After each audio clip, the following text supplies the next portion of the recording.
Sunday होता, आम्ही सगळे घरातच होतो. मग पिऊला बोललं मस्त काहीतरी मॅगी वगैरे बनवून आणि मस्त असं चमचमीत, कारण की बाहेर असं झालेलं पावसासारखं वातावरण. मग तिने घरचीच मॅगी बनवून आणलेली. मग मॅगी वगैरे खाल्ली. मग नंतरला आपापल्या घरी गेलो. मग नंतरला दुपारी आणि मी झोपलेले आणि असं झोपेतच होते.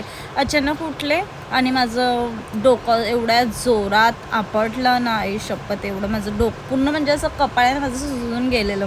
मग आम्ही संध्याकाळी पण मस्त असं थोडा पाऊस पडत होता. मग आम्ही आमच्या इथे ना एक नवीन म्हणजे MHB आहे, तिथेच मस्त नवीन मोमोजवाला ओपन झाला, तो ट्राय करायला जातो. इथे जरा पाऊस नाही पडला आणि ही पिऊ लगेच छत्री घेऊन आली. तिला म्हणते, आणि पाऊस यायच्या आधी लय बोलत होती, आपण भिजूया. जरा पाऊस पडला की लगेच छत्री घेऊन आली. मग इथे आम्ही येऊन मोमोज ट्राय केले. आई शपथ, काय मोमोज होतो, एक नंबर. तंदूर मोमोज होते भारी, मला तर लय आवडले. आणि घरी येता एवढा मोठा बेडूक दिसला आम्हाला. उगाच या दोघी घाबरत होत्या, तो काय तुम्हाला खाणार आहे काय. मग नंतरला आम्ही रात्री जेवण झाल्यानंतर आईस्क्रीम खाल्ली. असा होता माझा आजचा दिवस. भेटूया पुढच्या ब्लॉगमध्ये. Thank you, bye.